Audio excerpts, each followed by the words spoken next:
Hello friends, welcome to Eshan study classes. तो वर्तमान आज आम डिस्कसन करवा plus two second year political science पिला माने पॉलिटिकल साइंस बा राजनीति विज्ञान यूनिट आईवी माने यूनिट 4 लॉन्ग क्वेश्चन पिला माने यूनिट 4 लॉन्ग क्वेश्चन 8 मार्क विशिष्ट प्रश्न पिला माने सिलेक्शन प्रश्न पिला माने unit 4 political science long question पिला माने एही प्रश्नटी परीक्षा रे आसीपारे। तो पिला माने जो माने भी चैनल को नुआ देखुचंती सब्सक्राइब कर नियंतु एवं नोटिफिकेशन को ऑल कर दियंतु, जहाँ माध्यमरे मु जेतेबेले मध्य एमती वीडियो अपलोड करिवि ता तुरंत आपण मानक पाखरे पहुंची जिवो। तो पिला माने प्रश्नटी हला पिला माने भारत चीन संपर्क आलोचना करो। भारत एवं चीन रो संपर्क आलोचना करो पिला माने। तो पिला माने पूर्व वर्ष माने 2025 रे भारत एवं पाकिस्तान संपर्क आसीथिला। तो पिला माने एही वर्ष बहुत भाव संभावना अच्छी कि भारत एवं चीन संपर्क आलोचना कर यह प्रश्नटी आसबार बहुत संभावना अच्छी। तो पिला माने यार उत्तर आम डिस्कसन करवा। तो यार उत्तर होछि पिला माने स्क्रीन ऊपर यह पिला माने इंट्रोडक्शन टा स्वाधीन भारत तार पड़ोसी राष्ट्र चीन सहित संपर्क रक्षा करने प्रयास करिथिला। तो पिला माने स्वाधीन भारत तार पड़ोसी राष्ट्र चीन भारत पड़ोसी राष्ट्र पिला माने चीन सहित संपर्क रक्षा करने प्रयास करिथिला। चीन रे कम्युनिस्ट सरकार प्रतिष्ठा पूर्व जातीयतावादी सरकार सहित एक संधि बल भारतर संपर्क प्रतिष्ठित होइथिला। तो पिला माने चीन रे कम्युनिस्ट सरकार तो आम चीन रो कम्युनिस्ट सरकार प्रतिष्ठा पूर्व जातीयतावादी सरकार सहित एक संधि बल भारतर संपर्क प्रतिष्ठित होइथिला। 1949 पिला माने 1949 मसीह चीन रो कम्युनिस्ट शासन प्रतिष्ठा हेबा परे भारत प्रथमे अपकम्युनिस्ट राष्ट्र भावे चीन कम्युनिस्ट सरकार को स्वीकृति प्रदान करिथिला। तो 1949 मसीह चीन रो कम्युनिस्ट शासन प्रतिष्ठा हेबा परे भारत प्रथमे अपकम्युनिस्ट राष्ट्र भावे चीन रो कम्युनिस्ट सरकार को स्वीकृति प्रदान करिथिला। ता परठारु कम्युनिस्ट चीन रो मिलित जातिसंघर सभ्यत्व पाई भारत समर्थन करी आसीथिला। तापरे पिला माने कम्युनिस्ट चीन रो कम्युनिस्ट मिलित जातिसंघर सभ्यत्व पाई भारत समर्थन करी आसीथिला। तापरे पिला माने बंधुक सम्मिलनी एवं पंचशील राजीनामा दस्तखत 1955 मसीह होता पिला माने 1955 मसीह बंधुक सम्मिलनी एवं पंचशील राजीनामा दस्तखत भारत और चीन बंधुत्व सुदृढ़ करथिला। 1955 मसीह भारत और चीन बंधुत्व सुदृढ़ होइथिला। तापर पिला माने कोरिया युद्ध समय मिलित जातिसंघ बाहिनी जेतेबेले 38 सामंतराल रेखा को अतिक्रम कले भारत अमेरिका सरकार को सेठी अटकिबा को आह्वान करथिला। जेतेबेले पिला माने 38 सामंतराल रेखा को अतिक्रम कले चीन पिला माने भारत अमेरिका सरकार को सेठी अटकिबा को आह्वान देथिले। तो पिला माने यहाँ पर पिला माने यहाँ पर जेतेबेले मिलित जातिसंघ चीन को आक्रमणकारी घोषित कला जेतेबेले मिलित जातिसंघ चीन को आक्रमणकारी घोषित कला ताहाकू भारत दृढ़ विरोध करिथिला। तो पिला माने जेतेबेले मिलित जातिसंघ चीन को आक्रमणकारी रूपे घोषित कला सेतेबेले भारत मना करिथिला। भारत और चीन रो एही बंधुत्वपूर्ण संपर्क पंडित नेहरू द्वारा संभव होइथिला पिला माने। तो पिला माने भारत और चीन रो बंधुत्व संपर्क कहा पई हिथिला पिला माने पंडित नेहरू द्वारा संभव होइथिला। मात्र एही संपर्क दीर्घ दिन रही पारिला नहीं। पंडित नेहरू द्वारा संपर्क होइथिला किंतु बहु दिन पर्यंत एही संपर्क तिष्ठि रही पारिला नहीं। तो पिला माने तापर पिला माने ଉଣେଇଶହ ବାଷଠି ମସିହାରେ ଚୀନର ଭାରତ ଆକ୍ରମଣ ଭାରତର ଚୀନ ସମ୍ପର୍କକୁ ତିକ୍ତ କରିଥିଲା। ସେଥିରେ ଦୁଇଟି କାରଣ ମୁଖ୍ୟତଃ ନିହିତ ଥିଲା। ସେଗୁଡ଼ିକ ହେଲା ଚୀନର ତିବ୍ଦତ ଆକ୍ରମଣ ଏବଂ କୋରିଆର ଶାନ୍ତି ରାଜିନାମା। ତ 1962 ମସିହାରେ ଚୀନର ଭାରତ ଆକ୍ରମଣ 1962 ମସିହାରେ ଚୀନର ଭାରତ ଆକ୍ରମଣ ଭାରତ ଚୀନ ସମ୍ପର୍କକୁ ତିକ୍ତ କରିଥିଲା। ସେଥିରେ ଦୁଇଟି କାରଣ ମୁଖ୍ୟତଃ ଥିଲା। ସେଗୁଡ଼ିକ ହେଲା ଚୀନର ତିବ୍ଦତ ଆକ୍ରମଣ ଏବଂ କୋରିଆର ଶାନ୍ତି ରାଜିନାମା। ତ ପିଲାମାନେ ପ୍ରଥମ ପଏଣ୍ଟ ହେଉଛି ଏହା ଥିଲା ପିଲାମାନେ ଇଣ୍ଟ୍ରୋଡକ୍ସନଟା। ଲଙ୍ଗ କୋଶ୍ଚିନ୍ର ଇଣ୍ଟ୍ରୋଡକ୍ସନ୍ ଏମିତି ଲେଖିବ ପିଲାମାନେ। ତାପରେ ଆମେ ପଏଣ୍ଟକୁ ଯିବା। ତ ପ୍ରଥମ ପଏଣ୍ଟ ହେଉଛି ପିଲାମାନେ ତିବ୍ଦତକୁ ନେଇ ଭାରତ ଚୀନ ସମ୍ପର୍କ। ପିଲାମାନେ ଏମିତି ଲେଖିବ ତିବ୍ଦତକୁ ନେଇ ଭାରତ ଚୀନ ସମ୍ପର୍କ। ତ ପିଲାମାନେ ତିବ୍ଦତକୁ ନେଇ ଭାରତ ଏବଂ ଚୀନ ମଧ୍ୟରେ ସମ୍ପର୍କ କ'ଣ ଥିଲା ତାହା ଏବେ ବର୍ଣ୍ଣନା କରିବା। ତ ପିଲାମାନେ ତିବ୍ଦତ ହିମାଳୟର ଉତ୍ତର ପାର୍ଶ୍ୱରେ ଅବସ୍ଥିତ।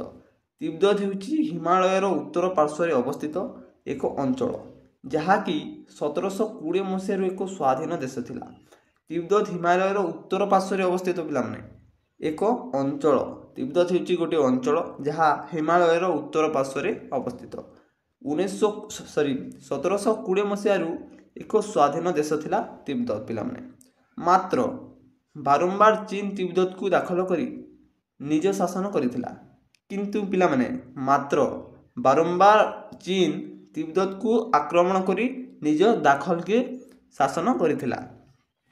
ତ ପିଲାମାନେ ଏହା ସତ୍ତ୍ୱେ ତିବ୍ଦତ ଥିଲା ଏକ ସ୍ୱାଧୀନ ରାଷ୍ଟ୍ର। ତିବ୍ଦତ ମଧ୍ୟ ଥିଲା ଗୋଟିଏ ସ୍ୱାଧୀନ ରାଷ୍ଟ୍ର। କିନ୍ତୁ ପିଲାମାନେ 1904 ମସିହାରେ ଭାରତର ଇଂରେଜ ସରକାର ଏକ ତିବ୍ଦତର ସରକାରଙ୍କ ମଧ୍ୟରେ ଏକ ସନ୍ଧି ହୋଇଥିଲା। ତ ପିଲାମାନେ 1904 ମସିହାରେ ଭାରତର ଇଂରେଜ ସରକାର ଯେଉଁ ଥିଲେ ଏବଂ ତିବ୍ଦତ ସରକାରଙ୍କ ମଧ୍ୟରେ ଏକ ସନ୍ଧି ହୋଇଥିଲା ଏବଂ ଏହାର ସର୍ତ୍ତ ଅନୁସାରେ ତିବ୍ଦତ ବାହ୍ୟ ସାର୍ବଭୌମତ୍ୱ ଭାରତର ବ୍ରିଟିଶ ସରକାରଙ୍କ ନିକଟରେ ସମର୍ପଣ କରାଯାଇଥିଲା। ତ ପିଲାମାନେ ଏହାର ସର୍ତ୍ତ ଅନୁସାରେ ତିବ୍ଦତ ବାହ୍ୟ ସାର୍ବଭୌମତ୍ୱ ଭାରତର ଯେଉଁ ବ୍ରିଟିଶ ସରକାରଙ୍କ ଥିଲେ ତାଙ୍କ ନିକଟରେ ସମର୍ପଣ କରାଯାଇଥିଲା। ତ ପିଲାମାନେ ତାପରେ ହେଉଛି 1911 ମସିହାରେ ଚୀନ ତିବ୍ଦତକୁ ଅକ୍ତିଆର କଲା। 1911 ମସିହାରେ ଚୀନ ତିବ୍ଦତକୁ ଅକ୍ତିଆର କରିଥିଲା ଏବଂ 1912 ମସିହା ତାର ଗୋଟିଏ ବର୍ଷ ଆଗକୁ 1912 ମସିହାରେ ସ୍ୱାଧୀନ ରାଷ୍ଟ୍ରରେ ପରିଣତ ହୋଇଥିଲା। ତ ପିଲାମାନେ ଚୀନ ଯେତେବେଳେ 1911 ମସିହାରେ ତିବ୍ଦତକୁ ଅକ୍ତିଆର କଲା ଏବଂ 1912 ମସିହାରେ ଚୀନ ସ୍ୱାଧୀନ ରାଷ୍ଟ୍ର ରୂପେ ପରିଗଣିତ ହୋଇଥିଲା। ତାପରେ ପିଲାମାନେ 1914 ମସିହାରେ ସିମଲା ସମ୍ମିଳନୀରେ ତିବ୍ଦତ ଏକ ସ୍ୱାଧୀନ ରାଷ୍ଟ୍ର ରୂପେ ପ୍ରତିଧ୍ୱନିତ କରିଥିଲା। 1914 ମସିହାରେ ସିମଲା ରାଜିନାମା ପିଲାମାନେ ସିମଲା ସମ୍ମିଳନୀରେ ତିବ୍ଦତ ଏକ ସ୍ୱାଧୀନ ରାଷ୍ଟ୍ର ରୂପେ ପ୍ରତିଧ୍ୱନିତ କରିଥିଲା ଏବଂ 1950 ମସିହାରେ ଚୀନର ସାମରିକ ବାହିନୀ ତିବ୍ଦତରେ ପ୍ରବେଶ କରି ସେଠାରେ କମ୍ୟୁନିଷ୍ଟ ସରକାର ପ୍ରତିଷ୍ଠା କରିଥିଲେ। କିନ୍ତୁ ପିଲାମାନେ 1950 ମସିହାରେ ଚୀନର ସୈନ୍ୟବାହିନୀମାନେ ତିବ୍ଦତରେ ପ୍ରବେଶ କରି ସେଠାରେ ଏକ କମ୍ୟୁନିଷ୍ଟ ସରକାର ପ୍ରତିଷ୍ଠା କରିଥିଲେ। 1951ରୁ 1954 ମସିହାରେ ଭାରତ ଏବଂ ଚୀନ ମଧ୍ୟରେ ତିବ୍ଦତ ସମ୍ବନ୍ଧୀୟ ଏକ ରାଜିନାମା ସ୍ୱାକ୍ଷରିତ ହୋଇଥିଲା। ପିଲାମାନେ 1951ରୁ 1954 ମସିହା ପର୍ଯ୍ୟନ୍ତ ଭାରତ ଚୀନ ମଧ୍ୟରେ ତିବ୍ଦତ ସମ୍ବନ୍ଧୀୟ ଏକ ରାଜିନାମା ସ୍ୱାକ୍ଷରିତ ହୋଇଥିଲା। ଏହା ଥିଲା ତିବ୍ଦତକୁ ନେଇ ଭାରତ ଓ ଚୀନ ସମ୍ପର୍କ। ତ ଏହା ଥିଲା ପିଲାମାନେ ପ୍ରଥମ ପଏଣ୍ଟ। ତାପରେ ଆମେ ଦ୍ୱିତୀୟ ପଏଣ୍ଟକୁ ଯିବା। 2 ନମ୍ବର ପଏଣ୍ଟ ପିଲାମାନେ ଚୀନର ଭାରତ ଆକ୍ରମଣ 1962 ମସିହାରେ ଚୀନର ଯେଉଁ ଭାରତ ଆକ୍ରମଣ ହୋଇଥିଲା ତାହା ଆମେ ବର୍ଣ୍ଣନା କରିବା। ତ ପିଲାମାନେ 1962 ମସିହା ବେଳକୁ ଭାରତ ଓ ଚୀନ ମଧ୍ୟରେ ସୀମାବାଦ ଉଗ୍ର ରୂପ ଧାରଣ କରିଥିଲା। 1962 ମସିହାରେ ବେଳକୁ ଭାରତ ଓ ଚୀନ ମଧ୍ୟରେ ସୀମାବାଦ ଉଗ୍ର ରୂପ ଧାରଣ କରିଥିଲା। 1958 ମସିହାରେ ଚୀନ ଭାରତର କେତେକ ଅଧିକାରୀଙ୍କୁ ବନ୍ଦୀ କଲା।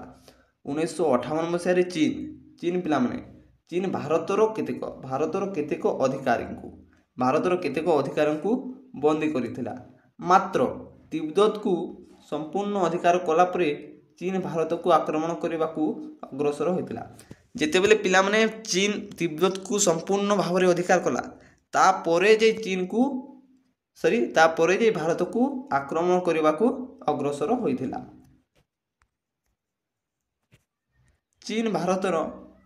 ଚୀନ ଭାରତର ଉତ୍ତର ପୂର୍ବ ସୀମାନ୍ତ ଅଞ୍ଚଳ ଓ ଲଦାଖ ଅଞ୍ଚଳର 51,000 ବର୍ଗ ମାଇଲ ପିଲାମାନେ 11,000 ବର୍ଗ ମାଇଲ ଜମି ଚୀନର ଅଂଶ ବୋଲି ଦାବି କରିଥିଲା। ପିଲାମାନେ ଏଠି ଭଲସେ ମନେ ରଖ, ଚୀନ ଭାରତର ଉତ୍ତର ପୂର୍ବ ସୀମାନ୍ତ ଅଞ୍ଚଳ ଓ ଲଦାଖ ଅଞ୍ଚଳର 51,000 ବର୍ଗ ମାଇଲ ଜମି 51,000 ବର୍ଗ ମାଇଲର ଜମି ଚୀନ କହିଥିଲା ମୋର ଅଂଶ ବୋଲି ଦାବି କରିଥିଲା ଏବଂ ମାନଚିତ୍ର ମଧ୍ୟ ପ୍ରକାଶ କରିଥିଲା, ଯାହାକୁ ଭାରତ ବିରୋଧ କରିଥିଲା। ଏହି ପରିସ୍ଥିତିରେ ଚୀନ ହଠାତ୍ 1962 ମସିହା ଅକ୍ଟୋବର ମାସ 20 ତାରିଖ ଦିନ ଭାରତକୁ ଆକ୍ରମଣ କରିଥିଲା। ଯାହାଫଳରେ ପିଲାମାନେ ଭାରତ ଯେତେବେଳେ ମାନଚିତ୍ରକୁ ବିରୋଧ କରିଥିଲା, ସେତେବେଳେ 1962 ମସିହା ଅକ୍ଟୋବର ମାସ 20 ତାରିଖରେ ଭାରତକୁ ଆକ୍ରମଣ କରିଥିଲା ଚୀନ। ମାତ୍ର ଭାରତୀୟ ସୈନ୍ୟମାନେ ଯୁଦ୍ଧ ପାଇଁ ପ୍ରସ୍ତୁତ ନଥିବାରୁ ପଛଘୁଞ୍ଚା ଦେଇଥିଲେ। ଯେତେବେଳେ ପିଲାମାନେ ଚୀନ ଭାରତକୁ ଆକ୍ରମଣ କରିଥିଲା, ସେତେବେଳେ ପିଲାମାନେ ଭାରତର ସୈନ୍ୟ ପ୍ରସ୍ତୁତ ନଥିଲେ, ସେଥିପାଇଁ ସେମାନେ ପଛଘୁଞ୍ଚା ଦେଇଥିଲେ। 1962 ଡିସେମ୍ବର 10 ତାରିଖରେ ଚୀନ ଏକତରଫା ଯୁଦ୍ଧ ବିରତି ଘୋଷଣା କରିଥିଲା। 1962 ମସିହାରେ ପିଲାମାନେ ଡିସେମ୍ବର 10 ତାରିଖରେ ଚୀନ ଏକତରଫା ଯୁଦ୍ଧ କରି ବିରତି ଘୋଷଣା କରିଥିଲା। ତ ନେକ୍ସଟ ହେଉଛି ପିଲାମାନେ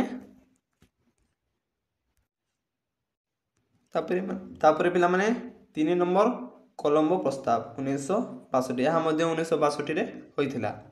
1962 ମସିହା ଡିସେମ୍ବର 10 ତାରିଖରେ ଶ୍ରୀଲଙ୍କାର ପ୍ରଧାନମନ୍ତ୍ରୀ ସିରିମାଭୋ ବନ୍ଦର ନାୟକ 6 ଗୋଟି ଆଫ୍ରୋ ଏସୀୟକୁ ନେଇ ଏକ ସମ୍ମିଳନୀ କଲମ୍ବୋ ଠାରେ କରିଥିଲେ। ତ ପିଲାମାନେ 1962 ମସିହା ଡିସେମ୍ବର 10 ତାରିଖରେ ଶ୍ରୀଲଙ୍କାର ପ୍ରଧାନମନ୍ତ୍ରୀ ସିରିମାଭୋ ବନ୍ଦର ନାୟକ 6 ଗୋଟି ଆଫ୍ରୋ ଏସୀୟକୁ ନେଇ ଏକ ସମ୍ମିଳନୀ କଲମ୍ବୋ ଠାରେ କରିଥିଲେ। ଏଥିରେ ଭାରତ ଓ ଚୀନ ବିବାଦର ସମାଧାନ ପାଇଁ କେତେକ ପ୍ରସ୍ତାବ ଗୃହୀତ ହୋଇଥିଲା। ଏଠି ଯେଉଁ ସମ୍ମିଳନୀ ଅନୁଷ୍ଠିତ କରିଥିଲେ, ଏଥିରେ ଭାରତ ଓ ଚୀନର ବିବାଦ ସମାଧାନ ପାଇଁ କେତେକ ପ୍ରସ୍ତାବ ହୋଇଥିଲା ଏବଂ ପ୍ରସ୍ତାବଟିକୁ ଭାରତ ଗ୍ରହଣ କଲାବେଳେ ଚୀନ ପ୍ରତ୍ୟାଖ୍ୟାନ କରିଥିଲା। ତ ପିଲାମାନେ ଭାରତ ଯେତେବେଳେ ଏହି ପ୍ରସ୍ତାବଟିକୁ ଗ୍ରହଣ କରିଥିଲା, ସେତେବେଳେ ଚୀନ ମନା କରିଥିଲା। ତ ପିଲାମାନେ ଏହା ଥିଲା କଲମ୍ବୋ ପ୍ରସ୍ତାବ। ତ ନେକ୍ସଟ ହେଉଛି ପିଲାମାନେ ଚୀନର ଆକ୍ରମଣ ପରେ ଭାରତ ଓ ଚୀନର ସମ୍ପର୍କ କିପରି ଥିଲା। ଚୀନ ଯେତେବେଳେ ଆକ୍ରମଣ କଲା, ସେତେବେଳେ ଭାରତ ଓ ଚୀନର ସମ୍ପର୍କ କିପରି ଥିଲା ଆମେ ତାହା ଆଲୋଚନା କରିବା। 1962 ମସିହାରୁ 1971 ମସିହା ମଧ୍ୟରେ ଭାରତର ପ୍ରଧାନମନ୍ତ୍ରୀମାନେ ଚୀନର ସହାୟତା ଉତ୍ତମ ସମ୍ପର୍କ ସ୍ଥାପନ ପାଇଁ ଚେଷ୍ଟା କରିଥିଲେ। ପିଲାମାନେ 1962 ମସିହାରୁ 1971 ମସିହା ମଧ୍ୟରେ ଭାରତର ପ୍ରଧାନମନ୍ତ୍ରୀ ଚୀନ ସହିତ ଉତ୍ତମ ସମ୍ପର୍କ ସ୍ଥାପନ କରିବା ପାଇଁ ଚେଷ୍ଟା କରିଥିଲେ। ଉଭୟ ଦେଶ ମଧ୍ୟରେ ହୋଇଥିବା ସରକାରୀ ସ୍ତରରେ କଥାବାର୍ତ୍ତା ଆଦାନ ପ୍ରଦାନ ହୋଇଥିଲା। ଉଭୟ ଦେଶ ମଧ୍ୟରେ ପିଲାମାନେ ହୋଇଥିବା ସରକାରୀ ସ୍ତରରେ ଯେଉଁ କଥାବାର୍ତ୍ତା ହୋଇଥିଲେ ତାହା ଆଦାନ ପ୍ରଦାନ ହୋଇଥିଲା। ତାପରେ ପିଲାମାନେ ଚୀନ ମିଳିତ ଜାତିସଂଘର ସଦସ୍ୟ ହେବା ପରେ ଭାରତ ଚୀନକୁ ସ୍ୱାଗତ କରିଥିଲା। ଯେତେବେଳେ ପିଲାମାନେ ଚୀନ ମିଳିତ ଜାତିସଂଘର ସଦସ୍ୟ ହେଲା, ସେତେବେଳେ ଭାରତ ଚୀନକୁ ସ୍ୱାଗତ କରିଥିଲା।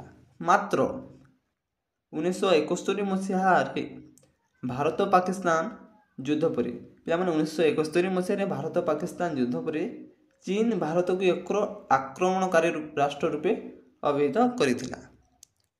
ଯେତେବେଳେ ପିଲାମାନେ ଚୀନ ମିଳିତ ଜାତିସଂଘର ସଦସ୍ୟ ହେଲା ସେତେବେଳେ ଭାରତ ଚୀନକୁ ସ୍ୱାଗତ କରିଥିଲା।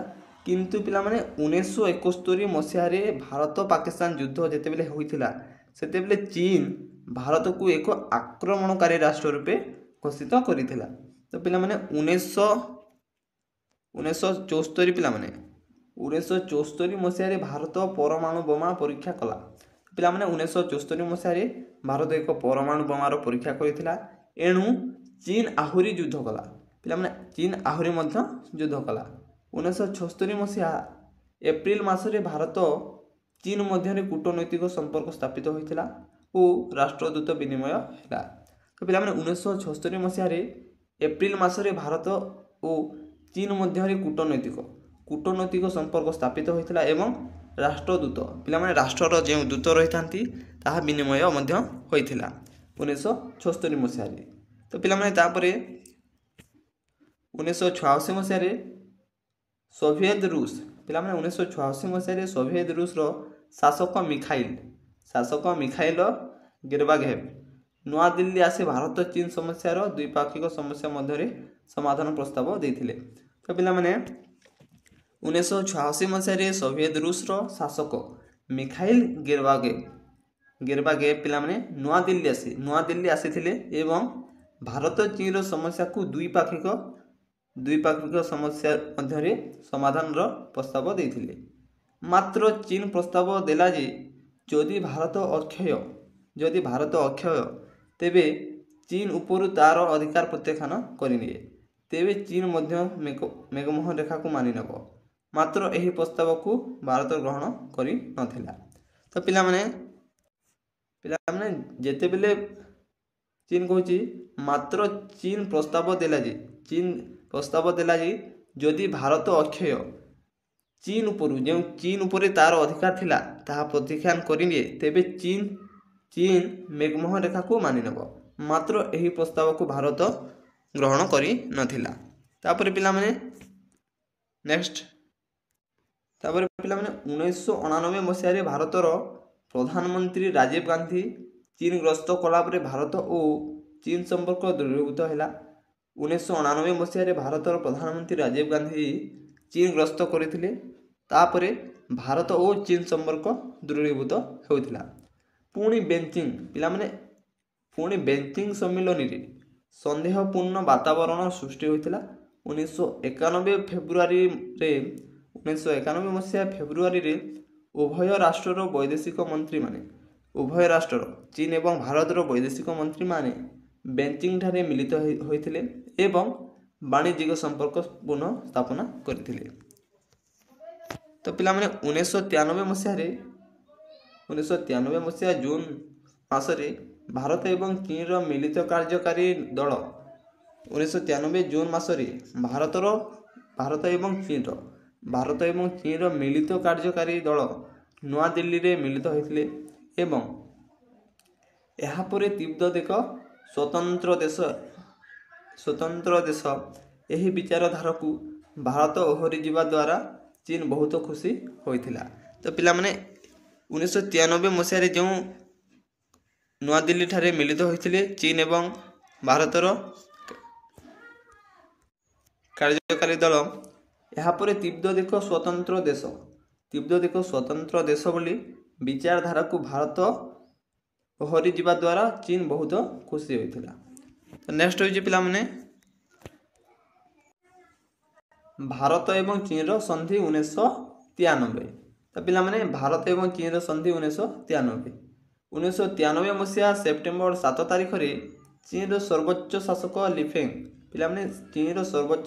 ଲିଫେଙ୍ଗ ଏବଂ ଭାରତର ପ୍ରଧାନମନ୍ତ୍ରୀ ନରସିଂହ ରାଓଙ୍କ ଭାରତ ଓ ଚୀନ ମଧ୍ୟରେ ପ୍ରକୃତ ନିୟନ୍ତ୍ରଣ ରେଖାରେ ଶାନ୍ତି ଓ ନିରବତା ରକ୍ଷା କରିବା ପାଇଁ ଏକ ଯୁଗାନ୍ତକାରୀ ରାଜିନାମା ସ୍ୱାକ୍ଷରିତ କରିଥିଲେ। ତ ପିଲାମାନେ 1993 ମସିହା ସେପ୍ଟେମ୍ବର 7 ତାରିଖରେ ଚୀନର ସର୍ବୋଚ୍ଚ ଶାସକ ଲିଫେଙ୍ଗ ଏବଂ ଭାରତର ପ୍ରଧାନମନ୍ତ୍ରୀ ନରସିଂହ ରାଓ ଭାରତ ଓ ଚୀନ ମଧ୍ୟରେ ଯେଉଁ ପ୍ରକୃତ ନିୟନ୍ତ୍ରଣ ରେଖାର ଶାନ୍ତି ଓ ନିରବତା ରକ୍ଷା କରିବା ପାଇଁ ଏକ ଯୁଗାନ୍ତକାରୀ ରାଜିନାମା ସ୍ୱାକ୍ଷରିତ କରିଥିଲେ। ମାତ୍ର 1995 ମାତ୍ର 1995 ମସିହାରେ ଏସିଆ ଓ ପ୍ରଶାନ୍ତ ମହାସାଗର ପାଇଁ ମହାକାଶ ବିଜ୍ଞାନ ଓ ବୈଜ୍ଞାନିକ ଜ୍ଞାନ କୌଶଳ ସମ୍ବଳିତ ମିଳିତ ଜାତିସଂଘର ଏକ କ୍ଷେତ୍ରୀୟ କେନ୍ଦ୍ର ଭାରତରେ ପ୍ରତିଷ୍ଠା କରିବା ଉଦ୍ୟମକୁ ଚୀନ ବିରୋଧ କରିଥିଲା। ତ ପିଲାମାନେ ତାପରେ 1995 ମସିହାରେ ଏସିଆ ଓ ପ୍ରଶାନ୍ତ ମହାସାଗର ପାଇଁ ମହାକାଶ ବିଜ୍ଞାନ ଓ ବୈଜ୍ଞାନିକ ଜ୍ଞାନ କୌଶଳ ସମ୍ବଳିତ ମିଳିତ ଜାତିସଂଘର ଏକ କ୍ଷେତ୍ରୀୟ କେନ୍ଦ୍ର ଭାରତରେ ପ୍ରତିଷ୍ଠା କରିବାକୁ ଉଦ୍ୟମକୁ ଚୀନ ବିରୋଧ କରିଥିଲା। ତ ପିଲାମାନେ ଏହା ଥିଲା ଭାରତ ଏବଂ ଚୀନର ସନ୍ଧି 1993। ତାପରେ ପିଲାମାନେ ଆମେ ଲେଖିବା ଯେ ଏହି ପ୍ରଶ୍ନର ଏଣ୍ଡିଂଟା ପିଲାମାନେ କନକ୍ଲୁଜନଟା ତ ଲେଖିବା ପିଲାମାନେ ଉପରୋକ୍ତ ଆଲୋଚନାରୁ ଜଣାଯାଏ ଯେ ଚୀନ ଓ ଭାରତ ଭିତରେ ଅନେକ ସମ୍ପର୍କ ଥିଲା, କିନ୍ତୁ ପରେ ପରେ ଏହା ଭାଙ୍ଗି ପଡ଼ିଥିଲା। ତ ପିଲାମାନେ ଏହାକୁ ଲେଖିବ ମଧ୍ୟ 1 ମାର୍କ ପିଲାମାନେ, ଆଉ ଇଣ୍ଟ୍ରୋଡକ୍ସନ୍ 1 ମାର୍କ, ଆଉ ଯେଉଁ ମଝିରେ ରହିଲା ତାହା 6 ମାର୍କ। ତ ପିଲାମାନେ ଆମେ ଲେଖିବା ଯେ ଉପରୋକ୍ତ ଆଲୋଚନାରୁ ଜଣାଯାଏ ଯେ ଚୀନ ଓ ଭାରତ ଭିତରେ ଅନେକ ସମ୍ପର୍କ ଥିଲା, କିନ୍ତୁ ପରେ ପରେ ଏହା ଭାଙ୍ଗି ପଡ଼ିଥିଲା। କାରଣ ଚୀନ ଭାରତ ଉପରେ ଆକ୍ରମଣ କରିବା ଫଳରେ ଭାରତ ମଧ୍ୟ ତା ସମ୍ମୁଖୀନ ହେଉଥିଲା।